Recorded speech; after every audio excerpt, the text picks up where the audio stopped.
In questa tavola intensa e visionaria, Bosch rappresenta San Giovanni immerso in uno stato di profonda contemplazione.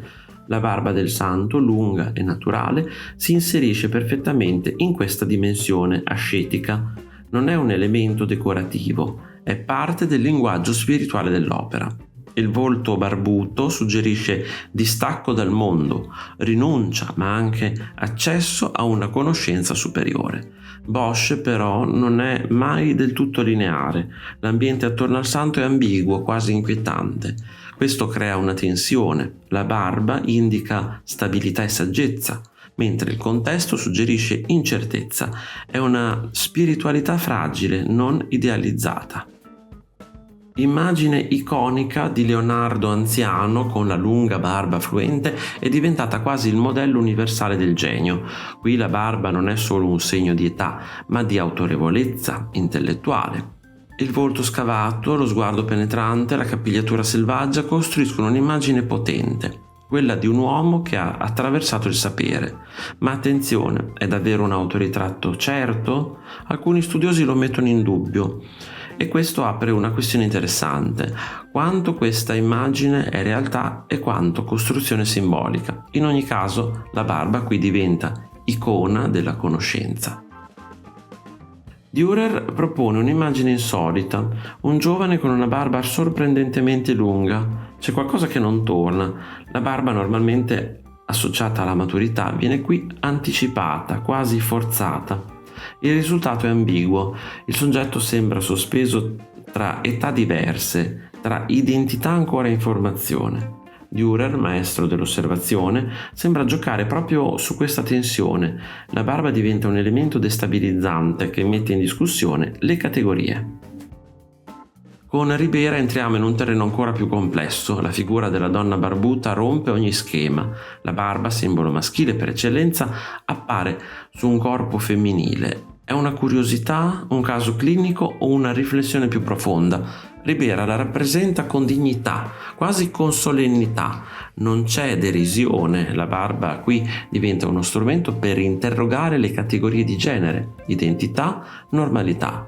Un'opera che ancora oggi mette a disagio perché costringe a rivedere le nostre aspettative. Lyotard si ritrae con una barba lunga orientale, frutto dei suoi viaggi. Qui la barba diventa dichiarazione culturale. Non è naturale ma scelta. È un segno di identità costruita, quasi performativa. L'artista si presenta come figura cosmopolita, fuori dagli schemi europei. Ma viene da chiedersi: è un'autentica trasformazione o una forma di esotismo? Il monaco di Corot è una figura silenziosa, raccolta. La barba, discreta ma presente, contribuisce a creare un'immagine di introspezione e spiritualità. Non è protagonista ma parte di un equilibrio. Corot elimina ogni eccesso, la barba non impone, suggerisce, è una presenza sobria, quasi meditativa. Repin ci porta nel mondo contadino russo. La barba del muzhik è folta, disordinata, quasi selvaggia. Qui non è simbolo di saggezza, ma di vita dura. Il volto segnato e diffidente racconta fatica, resistenza, tensione sociale. La barba diventa un segno di appartenenza, ma anche di distanza dal mondo urbano e colto.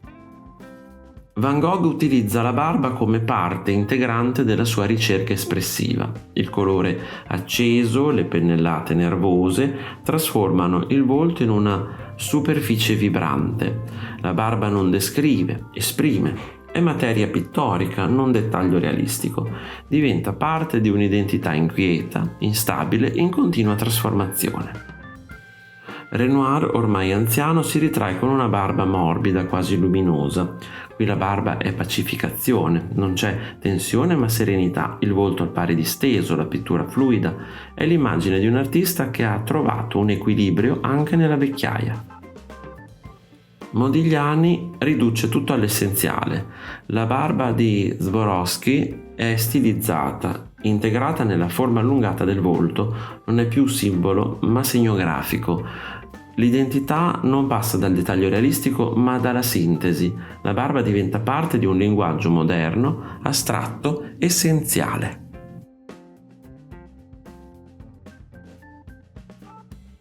Se ti è piaciuto il video, iscriviti al canale, lascia like e condividilo con i tuoi amici. Un saluto e al prossimo video di Arte Esplorando!